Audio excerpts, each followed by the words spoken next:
पुन्हा संदेश महाराष्ट्रात गेला पाहिजे की महाराष्ट्रात संदेश गेलाच पाहिजे, सगळ्याचा नाश करायचा आवाज आहे. या निवडणुकीचा देशाचा लक्ष आहे. लोकसभेची निवडणूक झाली. या लोकसभेच्या निवडणुकीमध्ये तुम्हा लोकांना मी विनंती केली होती की महाराष्ट्राचं चित्र देशाच्या पातळीवर चांगलं करायचं असेल तर मोठ्या फरकावर महाराष्ट्रातनं महाविकास आघाडीचे खासदार निवडून द्यायला हवेत. आणि त्यासाठी ठिकठिकाणी आम्ही उमेदवाराची उभारणी केली. मला आनंद आहे की तुमच्या मतदारसंघामध्ये धैर्यशील वैद्यांच्या सारख्या तरुण कार्यकर्ता याला मोठ्या मतांनी तुम्ही विजय केला.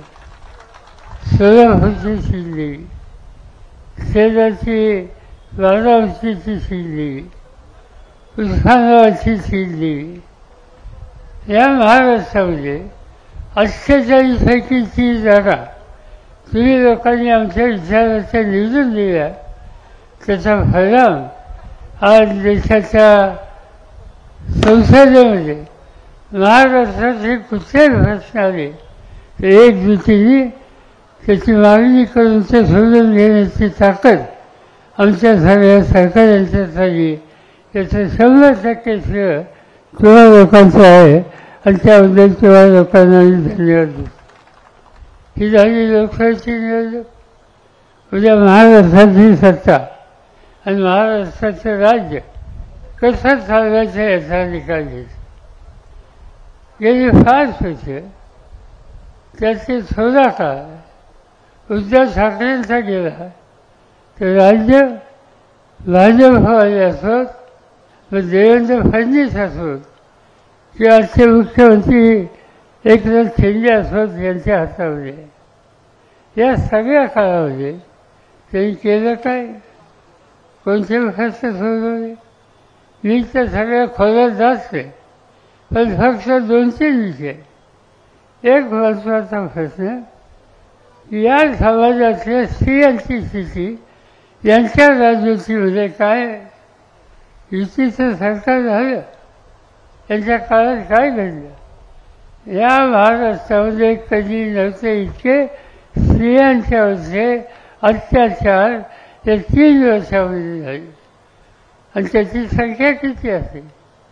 ज्यांनी पोलीस स्टेशनला नोंद केली अत्याचाराच्या संदर्भात तक्रार नोंदली, अशी किती त्याची माहिती आम्ही घेतली तर महाराष्ट्रामध्ये 2 वर्षामध्ये 67,381 प्रकरणामध्ये स्त्रियांच्या अत्याचाराच्या तक्रारी. याचा अर्थ आहे की दर तासाला महाराष्ट्रामध्ये 5 उमेदवारांच्यावर अत्याचार होतो. एका बाजूला अत्याचाराचं चित्र. महाराष्ट्राच्या अनेक मुली, स्त्रिया, भगिनी या बेफत आहेत. त्या कुठे गेल्या, कुणी फरवल्या याची माहिती नाही. आणि याची माहिती गोळा केल्याच्या नंतर ज्या तक्रारी पोलीस स्टेशनला आल्या त्याची माहिती ही घेतल्याच्या नंतर महाराष्ट्रामध्ये 64,000 मुली आज बेपत्ता आहेत. या राज्यामध्ये मुलींचं संरक्षण होत नाही, मुलींचा पत्ता लागत नाही, अशा राज्यकर्त्यांना सत्य बसायचा अधिकार आहे का हा विचार तुम्ही केला पाहिजे. दुसरा वर्ग आहे तरुणांचा. महाराष्ट्रामध्ये तुम्ही लोकांनी कारखानदारी काढली, सरकारी संस्था उभ्या केल्या, शिक्षणाच्या संस्था उभ्या केल्या, कॉलेजेस काढली, हजारो मुलं शिकली, पदवीला झाली, पण त्याच्या हाताला काम कुठं मिळतं? नोकरीच्यासाठी वनवास हिंडतात, जाईल तिथं अन्न देतात. हजारो मुलं आज नोकरीच्यासाठी हिंडत आहेत. महाराष्ट्रामध्ये जी सरकारी आकडी जी आहे त्या आकडेवारीनुसार 62 लाख मुलं आज नोकरीपासून बाहेर आहेत, नोकरीसाठी अर्ज करतात. आज तरुण पिढीची ही अवस्था आहे. आणि तिसरा वर्ग जो आहे तो शेतकऱ्यांचा. काय अवस्था शेतकऱ्यांची महाराष्ट्रामध्ये न सांगण्यासारखी बाब आहे. आज महाराष्ट्रामध्ये शेतकऱ्यांची आत्महत्या हा अतिशय गंभीर विषय झाला. गेल्या काही वर्षामध्ये शेतकऱ्यांनी आत्महत्या केल्या.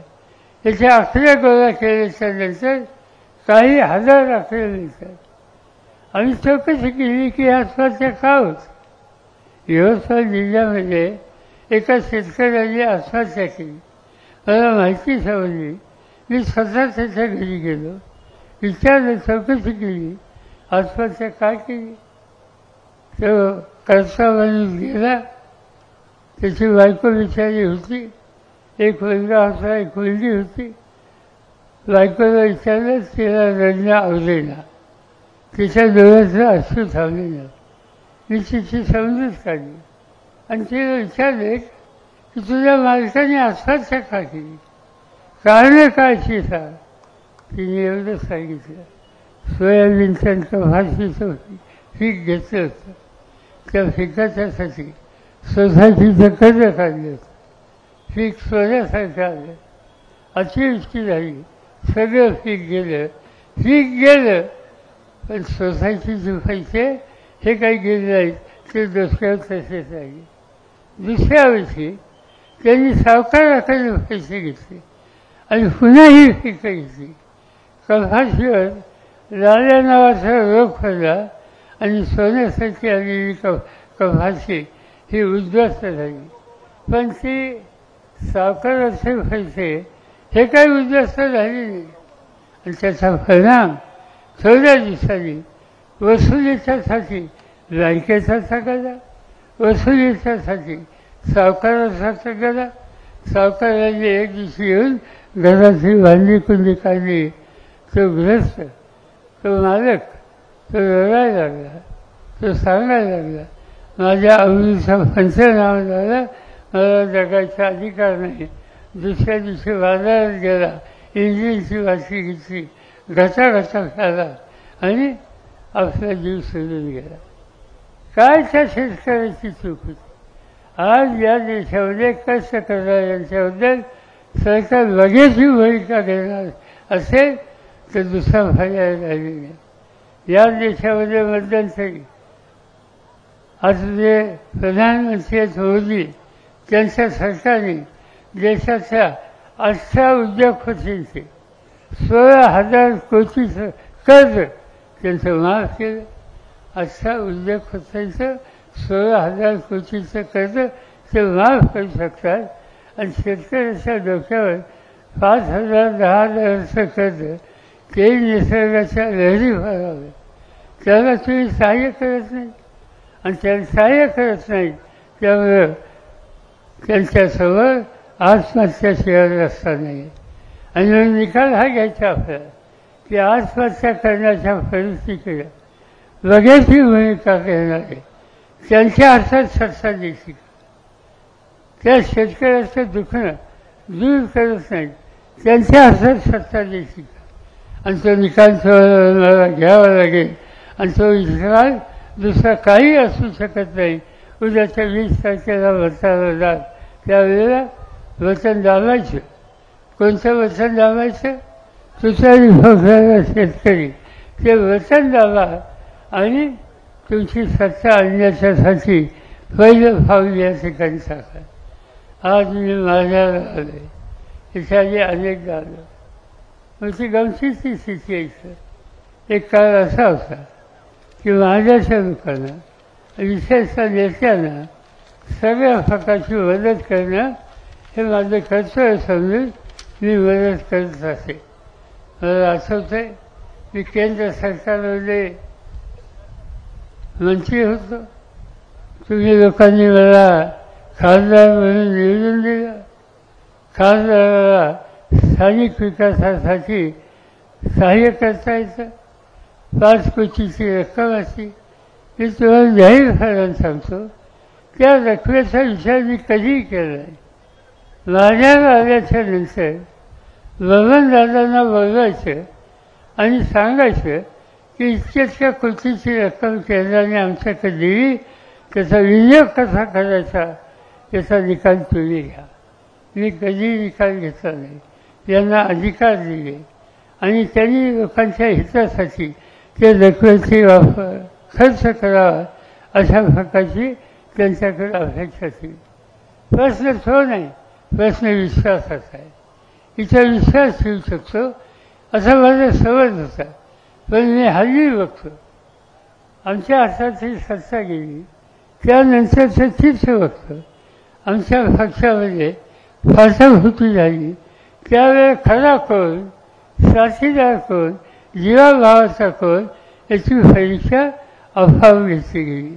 आणि काय दिसतं मला, सगळं महाराष्ट्रामध्ये हजारो लोक आज या ठिकाणी पंढरपूर मतदारसंघाचं जे उमेदवार म्हणून आपल्या सगळ्यांच्या समोर आहे ते फाटाफुटीच्या काळात पहिल्यांदा माझ्याकडे आले आणि त्यांनी सांगितलं कोणी कुठेही फुटून जावं पण मी साथ देणार नाही. किती संकट आली तर माझी साथ तुमच्यावर आहे. मला असं वाटतं पंढरपूरने असं केलं, महाराज असाच केलं. पण महाराजाच्या घरी कुठे गेला हे पत्ता झालं. चौकशी केली, विचारलं काही लोकांना, जवळच्या काही मित्रांना विचारलं, आणि झालं काय म्हणजे आमचा घरी गेला कुठं नाही म्हणजे थोडी अडचण आहे. म्हणजे कशी अडचण, ईडीची अडचण आहे. आता ही ईडीची अडचण, ईडीच्या अडचणीने पळून जायचं. मी तुम्हाला सांगतो, एक दिवशी मला ईडीची नोटीस आली. मला नोटीस आली कशासाठी, तर राज्य सरकारी बँकेचं पैसे काढले म्हणून. वस्तुस्थिती काय होती, मी राज्य सरकारी बँकेचा सभासद नव्हतो, मी राज्य सरकारी बँकेचा कर्जदार नव्हतो, मी राज्य सरकारी बँकेतून एक नव्या पैशाचं कर्ज कधीही घेतलेलं नव्हतं. असं असताना नोटीस आली. नोटीस आली या तारखेला हजर राहा म्हणून सांगितलं. मी गेलो मुंबईला आणि ठरवलं की 11 वाजता ईडीच्या ऑफिसमध्ये जायचं.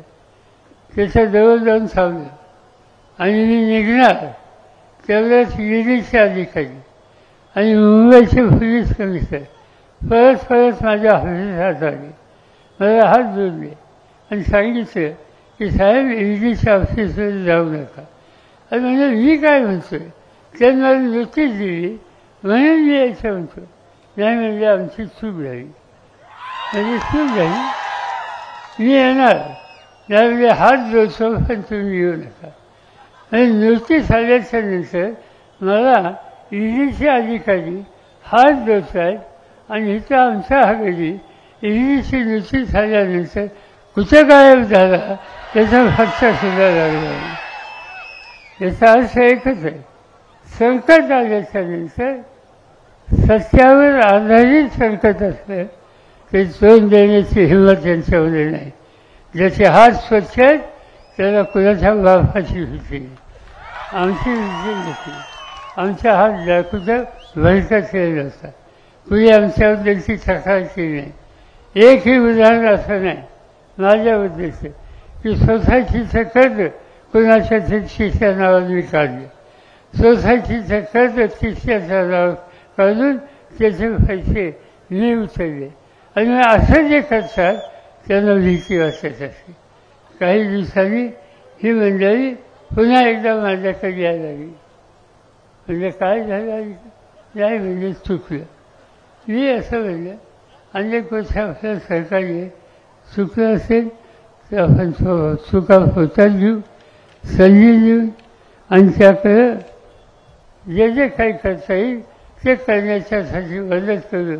आणि त्याचं कारण एकच होतं, बबनदादाचं नाव माझ्याकडे असेल पण त्याहीपेक्षा मी लोकसभेच्या निवडणुकीला उभं राहिल्यानंतर महाराष्ट्र तालुक्याच्या जनतेने जी भरून भरून मतं दिली आणि एक प्रकारचं विक्रमी होतं तुम्ही लोकांनी केलं ह्याचा विषय मला कधी फळणार नाही आणि त्या भावनेनं या ठिकाणी या कामावर लक्ष घातलं. आज ही आमची म्हणजे कुठे गेली काय केलीच माहिती नाही. तिकीट मागायला आली, एकदा नाही दोनदा तीनदा चारदा पाचदा तिकीटाची मागणी केली. मी सांगितलं की दादा आता जर नव्या लोकांना संधी दिली, नव्या लोकांना संधी द्यायचा विचार करू. आणि तो विचार केल्याच्या नंतर त्यांच्या डोक्यात नवा म्हणलं ते एकच होता आणि तो म्हणजे त्यांचा योग. दुसरं काही कोणत्याही दिसत नव्हतं. त्याच्याशिवाय नाही. पुन्हा पुन्हा आग्रह करत होते, हात जोडत होते, काही करून मला संधी द्या. मी एवढंच सांगितलं, उद्या संकट आलं, ईडीची नुची झाली, CBIची नुची झाली, तर तुम्ही हात तिथे राहणार ना का पुन्हा फरून जाणार माहिती नसतं. ते काही बोलले नाही, तुम्ही गेले का काही नाही. नंतर सांगायला लागले की 40 वर्ष मी तुमच्यावर आहे आणि 40 वर्ष माझ्यावर आहे. याचा अर्थ तुम्हाला 40 वर्ष मी मदत केली. ती कशाची आवड नव्हती. इथं जी कामं तुम्ही सांगतात त्या कामाला लक्ष घालण्याची तयारी मी ठेवली. सीना माझा उत्साह सिंचन असतो त्यासाठी निधी देण्याचा रस्ता मी त्यांना दाखवला. असे अनेक कार्यक्रम आहेत. त्यांच्या साखर कारखान्याला, विठ्ठल सरकारीला, विठ्ठलराव शिंदे सरकारीला जी काही मदत करता येईल प्रसंगी त्यावेळेला मदतीचा हात नेहमी पुढे त्यांच्याकडे गेला. जे फैसले सांगतील त्या फैसल्याला साधली आणि अपेक्षा अशी होती की हे कुटुंब संकटाच्या काळातसुद्धा बरोबर राहील. पण बघितलं प्रसंगाला एक कर्माला फळाला दुसरा मारल्याला फळ. म्हणजे गमतीच आहे. काय कशाचं समजत नाही. थोडी दिवस परिस्थिती कमी झाली तर हे फटके कुठे गायब होतात हे पत्ता लागत नाही. आणि म्हणून निकाल घ्यायची वेळ आली की किती संकट आले ते मधून राहणार आहे. आत्ता तुमच्या लोकसभा मतदारसंघाचे उमेदवार या ठिकाणी उभे आहेत. त्यांच्या भाषेची सत्ता द्यायची आणखी कोणाचा विचार करायचा.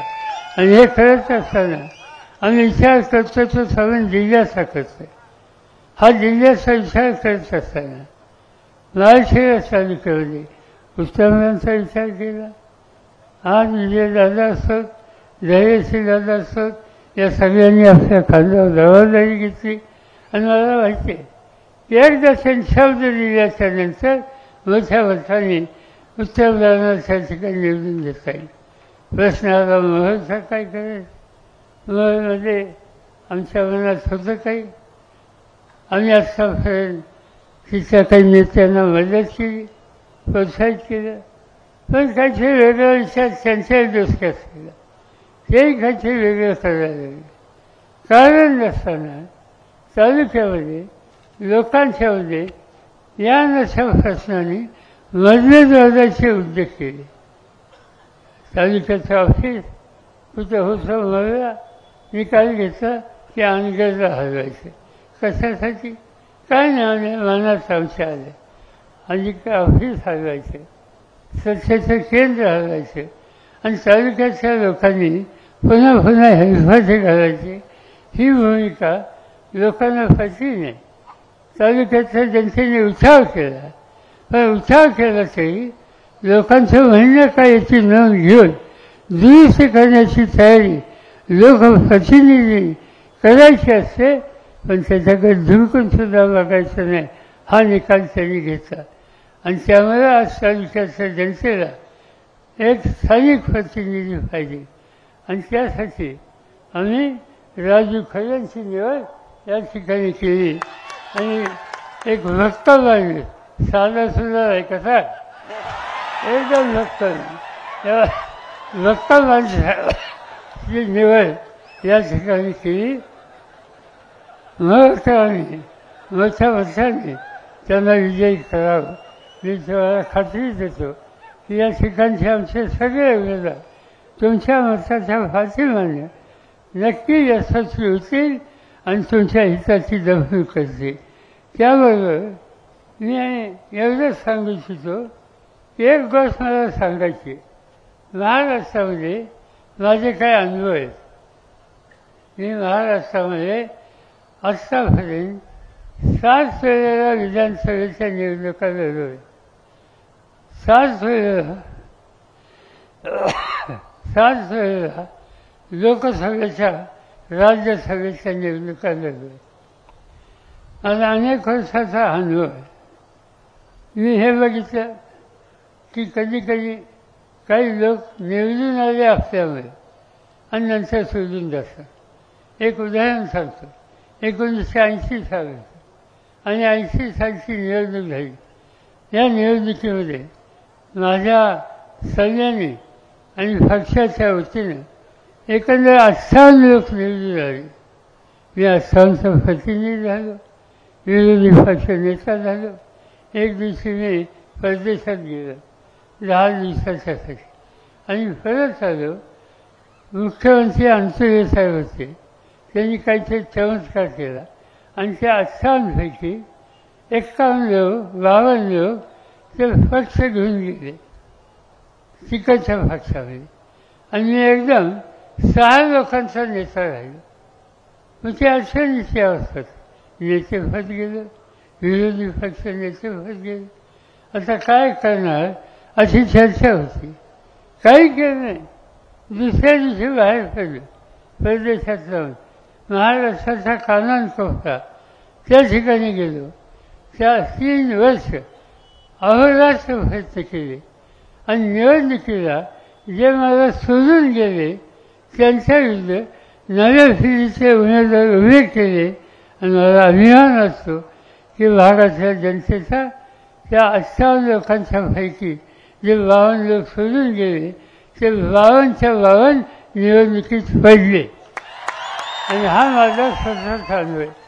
आणि आता हा अनुभव घेतल्याच्या नंतर आज महाराष्ट्र तालुक्यामध्ये इतके दिवस ज्यांनी साथ दिली म्हणतात त्यांचं काय करायचं? त्यांचं काय करायचं? त्यांचं काम जे कोणी असतील, सख्खे भाऊ असतील, आणखीन कोणी असतील, एकदा रस्ता चुकला की गड्याला त्याची जागा दाखवलीच पाहिजे. त्याची जागा दाखवायची असेल तर उद्याच्या निवडणुकीमध्ये साधं सुद्धा फाडायचं नाही, जोरात फाडायचं. पुन्हा संदेश महाराष्ट्रात गेला पाहिजे की महाराष्ट्रात संदेश गेलाच पाहिजे. सगळ्याचा नाश करायचा आवाज. पंढरपूरमधनं अनिल सावंत होते. अनिल सावंतांचं नाव घ्यायला मी विसरून गेलो. त्यांनाही मोठ्या मतांची विजय करा ही विनंती या ठिकाणी करतो. इतके तास तुम्ही थांबलात, आम्हाला सगळ्यांचे विचार ऐकले त्याबद्दल आपल्याला धन्यवाद देतो. आणि यानंतर या 3 मतदारसंघाचा जो काही गुलाल असेल तो गुलाल खेळण्याची संधी तुम्हा सगळ्यांना मिळेल ही खात्री या ठिकाणी करतो. आणि आपली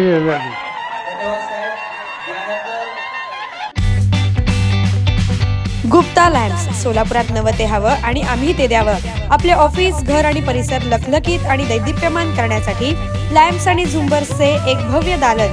पीओपी लाईट्स, आकर्षक झुंबर, डेकोरेटिव्ह लाईट्स तसेच प्रोफाईल लाईट यासह असंख्य व्हरायटीज उपलब्ध. पत्ता गुप्ता लॅम्प्स, सिद्दीकी कॉम्प्लेक्स, जुना एम्प्लॉयमेंट चौक, सोलापूर. मोबाईल 94 22 45 73 84.